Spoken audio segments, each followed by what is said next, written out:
Estamos de volta. Os desafios para barrar uma agenda entreguista que trará consequências desastrosas para o futuro do país. Essa é a conversa de hoje no Melhor e Mais Justo. Estão aqui com a gente Saturnino Braga, ex-senador da República, exerceu também o cargo de prefeito do Rio de Janeiro, como já nos contou no primeiro bloco. E Maria Rita Serrano, bancária e coordenadora do Comitê Nacional de Defesa das Empresas Públicas. Especialistas apontam que as iniciativas de Michel Temer, desde a entrega das áreas do pré-sal para as multinacionais, passando pelo congelamento por 20 anos de investimentos em áreas sociais, como saúde e educação, até a aprovação da contra-reforma trabalhista e a divulgação do pacote de privatizações, tendem a levar o Brasil, mais uma vez, para uma condição colonial, poderia dizer neocolonial, né? Retrocedendo à mera condição de exportador de commodities, né? Exportador de produtos básicos. Os impactos na indústria nacional, no mercado de trabalho e no desenvolvimento, como a gente já falou no primeiro bloco, serão devastadores. A pergunta aqui é, dá para a gente resistir a isso ou nós vamos ser refém desse tipo de movimento por um bom tempo? Como é que anda a nossa correlação de forças, Rita? Com esse Congresso Nacional que está aí, vai ser difícil, né? Eu penso que, primeiro, se depender do Temer, o Brasil vai virar uma grande fazenda, né? Mas nós só vamos vender commodity, produto agrícola, nós vamos voltar realmente à era colonial. Vamos virar uma grande fazenda, porque a indústria nacional está sendo desmantelada já faz algum tempo. Mas é sempre importante dizer o seguinte, a sociedade tem uma capacidade de reagir, de mudar, que muitas vezes ela própria não tem consciência disso. Então, é possível alterar esse debate que está aí, mas nós precisamos ter mobilização, precisamos nos organizar, precisamos ter consciência de tudo aquilo que está em jogo. Eu disse aqui no início, né, o PLS 555, conhecido como Estatuto das Estatais, que era um projeto de 2015 no Congresso Nacional, tinha ampla maioria para ser aprovado já naquele momento, que previa a privatização de todas as empresas públicas, né, municipais, estaduais e federais. E nós conseguimos fazer um movimento nacional, um processo de mobilização, de negociação, de articulação, derrubamos, o projeto virou lei 13.303, mas as cláusulas privatistas foram derrubadas. É um exemplo pequeno de algo que nós conseguimos derrotar num processo de mobilização. Eu acredito que a reforma trabalhista passou e vai retirar direito dos trabalhadores porque boa parte dos trabalhadores não perceberam a gravidade e ainda não percebe até esse momento a gravidade do que foi retirado de direito que está colocado ali. Eu acho que a nossa linguagem do movimento sindical, do movimento social, não atingiu essa população, até porque você tem a grande imprensa todo dia massificando, né, que para o país crescer tem que retirar direito. Só que ela não fala que é retirada, ela chama, tanto é que ela de reforma, fica parecendo que está melhorando aquilo que estava colocado. Chama de modernização. Chama de modernização e reforma trabalhista. A ideia de reforma é algo que vem para melhor, né? Você não reforma a tua casa para piorá-la, né? Toda capciosa, né? É um processo de comunicação toda capciosa. E a maioria da população está refém desse processo de comunicação e de linguagem. Por isso que a TVT é fundamental, né? A imprensa alternativa é fundamental nesses momentos. Eu acredito que é possível, acho que nós estamos construindo um processo de resistência também aos poucos, né? O governo está sendo muito rápido e a gente está construindo isso ainda é um processo de construção, mas há condições plenas. Nós precisamos ter claro que nós precisamos ter eleição no Brasil, né? Eleição democrática, direta, nós precisamos garantir isso e, obviamente, nós temos dois caminhos. Primeiro, na eleição do ano que vem, eleger pessoas comprometidas com um projeto nacional, voltar com um projeto nacional, pessoas comprometidas, como nós tivemos até agora, antes do golpe. Segundo, além disso, independente até da eleição, porque ela é fundamental, as pessoas têm que se organizar. Eu sempre defendi isso, as pessoas têm que estar organizadas o tempo inteiro, mesmo num governo democrático, desenvolvimentista, a sociedade tem que opinar, tem que se organizar, tem que fiscalizar. Então, acho que há muito de omissão. A gente chega nesse estágio não só por uma ação conservadora e de direita, também por uma omissão, né? Uma omissão no sentido da sociedade, da população se apropriar. Acho que talvez essa seja a grande falha, eu acho, nos anos que nós tivemos um governo democrático, né? A omissão das pessoas no sentido de participar, de se apropriar da política. E eu quero dizer também para as pessoas que política não pode ser tratada como algo ruim, negativo, né, com essa conotação, criminalizar, né, a política. A política é algo bom. A política é algo onde a gente debate para poder evoluir, para poder avançar, para trocar as ideias e poder avançar. A política não necessariamente é eleger. Eleger faz parte da política.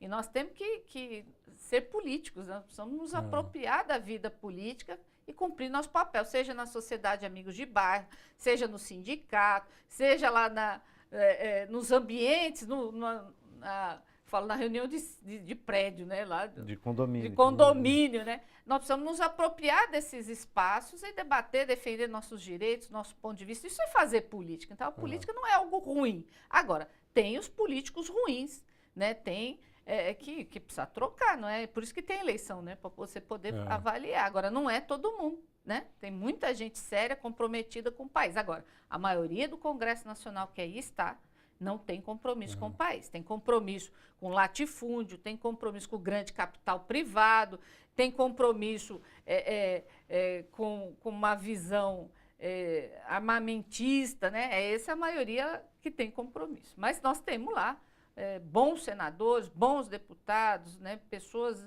no país todo, prefeitos, pessoas comprometidas. Nós temos que olhar isso, separar o joio do trigo. João Pedro dos Santos, Bife pergunta, eu fiz referência aqui à política das campeãs nacionais, né? Uma estratégia de tentar internacionalizar a participação do Brasil na economia, a partir dos anos 2000. E ele pergunta, o erro que origina toda essa oligarquia não é só mais um filho do programa dos campeões nacionais, que acabou concentrando o poder privado na mão de poucas empresas? Bom, a oligarquia existe muito antes desse programa, né? Mas esse tipo de visão, como dos campeões nacionais, teria sido um equívoco, porque concentra mais renda e poder? Realmente, quer dizer, este é um programa, vamos dizer, discutível, porque há argumentos a favor. Eu, pessoalmente, acho que o Brasil, para competir no mercado, para ter competitividade no mercado internacional, precisa, porque o mercado internacional é dominado por grandes empresas. E a grandeza, a capacidade de influenciar o mercado, de influenciar compradores e vendedores, da grande empresa é bem maior do que da pequena empresa. A pequena empresa realmente, como é que se diz, disputa espaço aqui e ali, compete. A grande empresa, ela tem um espaço próprio onde ela não compete. Ela compete com outra grande e às vezes até estabelece, como é que se diz, acordos. Quer dizer, e esse espaço das grandes empresas, o Brasil não ocupava só com a Petrobras, algumas poucas empresas, a Vale do Rio Doce, o Brasil tinha, mas era pouco. Quer dizer, a tentativa do programa do BNDES foi formar mais uma meia dúzia dessas grandes empresas. Agora, é discutível na medida em que favorecer os grandes já quer dizer, é um pouco de reduzir os recursos para as pequenas e médias. Então, você tem que fazer um balanço. Eu acho que a administração do BNDES fez esse balanço muito bem. Eu acompanhei de perto. Primeiro, porque eu sou velho benedense, entrei no primeiro concurso do BNDES. Segundo, porque eu dirijo o Centro Celso Furtado, que é ligado ao BNDES, enfim, tem uma ligação muito forte. Então, a gente acompanha muito isso. Terceiro, eu tenho uma grande ligação com a Associação dos Funcionários do BNDES. Quer dizer, a minha opinião agora, acho sim que é discutível, mas não, sob o ponto de vista de oligarquia, não se formou nenhuma oligarquia. Existia na República Velha, que não tinha empresa brasileira, era os chefes locais nomeavam os deputados, os senadores, os juízes, os funcionários, mandavam em tudo. Leandro Henrique de Moraes Bento, pergunta boa do Leandro, viu, Leandro? Parabeniza o programa e pergunta: é possível esperar algo do Ministério Público e do Poder Judiciário no sentido de barrar essas escandalosas privatizações? Ou ambas as instituições estão também comprometidas com a ideologia neoliberal? Ele diz: sou pessimista em relação a isso. Rita. Boa pergunta, né? A gente está vivendo um período tão difícil, né, tão complicado, que eu diria que todas as instituições nesse momento elas estão sob cheque, né? Porque tem ações do Ministério Público que são extremamente questionáveis, né? O próprio Supremo Tribunal Federal hoje toma decisões bastante controversas, né, com relação...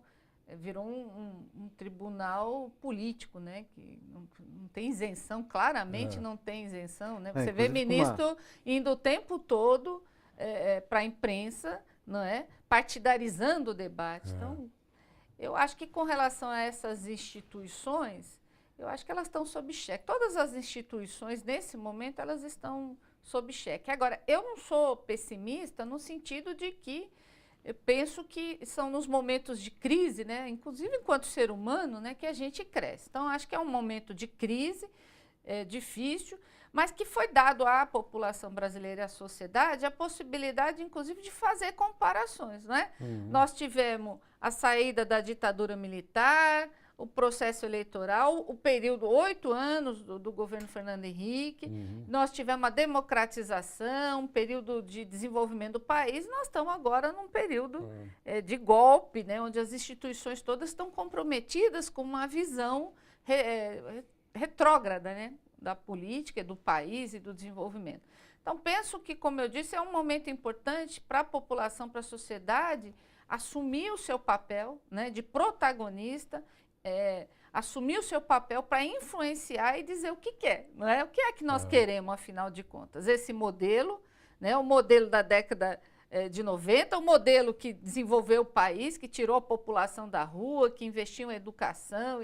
Qual é o modelo, né? Acho que tem digamos, uma interrogação colocada e eu acredito que, pode ser que a gente demore um pouco, mas eu acredito que nós vamos sair desse processo de crise melhores do que entramos. Desde que a sociedade, desde que a população se aproprie, como eu disse aqui, da vida política, se aproprie do que quer e interfira nos rumos do país, como fez em alguns momentos da história brasileira, quando, mesmo não dando certo, mas quando não deu certo no sentido de... quando a população foi para a rua, né, eu era bem novinha, eu fui na Praça da Sé reivindicar direta já os movimentos grevistas aqui onde nós estamos no ABC contra a ditadura. Naquele primeiro momento, você olha em alguns momentos e fala, pô, aquilo não deu resultado. Mas quando a gente vê ao longo da história, a evolução dos direitos dos trabalhadores, ela foi toda baseada nessas greves na década de 80, aqui no ABC, por exemplo, que deram... O trabalhador virou uma coisa... orgulho de dizer, sou peão, sou trabalhador. Então, eu acho que nesse momento também, nós estamos num processo de crise de valores, né? Do debate do que é público e etc. Eu tenho esperança, acho que nós vamos evoluir. Agora, de fato, todas as instituições, nesse momento, elas estão sob cheque. O Maurício Lourenço faz uma pergunta, eu vou tomar a liberdade de responder para ser rápido aqui, Maurício, para colocar outras perguntas, porque você faz uma pergunta muito boa e que, de certa maneira, você já nos dá a resposta. Você diz assim, se nossas empresas públicas, que geram lucros, são vendidas, isso quer dizer que mais à frente, mais impostos serão criados para dar conta da dívida pública. Estou certo ou errado? Claro, se a empresa, todas as empresas públicas que são geradoras de riqueza, emprego e desenvolvimento, se elas passam para o capital privado quer lucro privado, tá certo? E naturalmente você diminui o tamanho dos recursos do Estado, natural que sim. O Estado teria que ou gastar menos, do ponto de vista não de desperdício e tal, mas também das suas políticas sociais, que é essa a direção que esse governo tem tomado, né? Congelou os gastos públicos sociais por 10 anos, prorrogável por mais 10. Está sinalizando claramente isso que você está dizendo, né? Então esse é quase fatal, viu, Maurício? Posso dar um exemplo bem Dê. simples? está na lista de privatizações do governo a Lotex. A Lotex é uma empresa criada pela Caixa Federal para administrar a loteria instantânea, né? A raspadinha. E está para ser privatizada. O que a maioria das pessoas não sabe, a população não sabe, a sociedade não sabe, é que metade da arrecadação com loterias, todas elas, Mega Sena, Loto, metade fica parecendo que é só para o cara vai ganhar o prêmio, ficar rico, né? Então, se fosse só para administrar jogo de azar, eu diria que não precisava ser uma operação administrada pelo governo. Mas metade, praticamente metade da arrecadação das loterias do país vai para investimento social, né? Olha os números. De 2011 a 2016, as loterias arrecadaram em torno de 60 bilhões. 27 bilhões foram para investimento social, fundo de cultura, de educação, de saúde, etc. O coitadinho do ganhador ganha 40% da arrecadação, tá certo? E aí vai se privatizar, agora começa com a loteria instantânea, obviamente, pretensão do governo é acabar com tudo. Aí eu venho dizer, conversando inclusive com meus colegas da Caixa, é simples, não tem segredo. Ao privatizar a operação, os recursos que iriam para investimento social não vão mais, vão para um bolso da empresa, possivelmente aí uma empresa multinacional que vai assumir o serviço. Então, aquilo que é investimento social vira lucro para alguém, é isso. Simples assim. E para a gente terminar, uma pergunta para o senador. O Eduardo Selga, senador, pergunta o seguinte: qual a relação do desmonte do Estado brasileiro com a crise internacional do capitalismo? A gente debate aqui no Melhor e Mais Justo semana passada, dizia, por exemplo, que a crise de 2008 no mundo mostra que o neoliberalismo fracassou. No entanto, a saída da crise foi mais neoliberalismo. Né? É uma espécie de fracassou, mas ganhou. Quer dizer, continua dando as cartas, pelo menos modificado aqui e acolá, mas radicalizado em vários aspectos. Como relacionar esse momento do Brasil com a crise internacional do capitalismo? Pergunta o Eduardo Selga. Olha, eu acho que exatamente no momento de crise do capital, os países do grande capital, que comandam o grande capital, tendem a, digamos assim, a serem mais rigorosos com os seus comandados, com as suas colônias, para obter mais recursos e tentar minorar a sua crise. Acho que o capitalismo está em crise, sim. E, olha, acho mais que essa última eleição americana, quer dizer, a candidatura que representava o grande capital era da Hillary. E os votos do Trump são votos daqueles trabalhador, do profundo americano trabalhador que perdeu o emprego para a China, para a América do Sul, e que agora a palavra de ordem do Trump é, primeiro, parece até o Deutschland do Imirares, do nazismo. Era primeiro os Estados Unidos, quer dizer, ele queria reforçar, porque ele sente que a economia, o domínio americano, está saindo pelas mãos. E a China cresce com uma força estupenda. Então, há uma relação, sim, na medida em que, no momento de crise, em vez de... quer dizer, antes dessa agudização da crise, a América do Sul estava pretendendo se liberar desse... Mas exatamente a crise faz com que a reação do grande capital, uma reação quase de desespero, é de retomar as suas colônias para poder sobreviver um pouco mais. Agora, é claro que essa sobrevivência não vai durar muito, não. É uma crise geopolítica. Né? Uma crise geopolítica. Gente, infelizmente mesmo, porque a conversa está muito boa, o nosso tempo acabou. Eu quero agradecer muitíssimo a presença do senador, ex-prefeito do Rio de Janeiro, Saturnino Braga, e também da Maria Rita Serrano.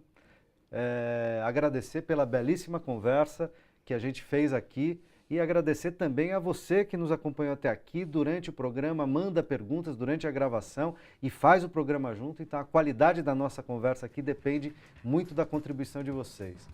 A gente se encontra na próxima quinta ou a qualquer momento na internet. Forte abraço!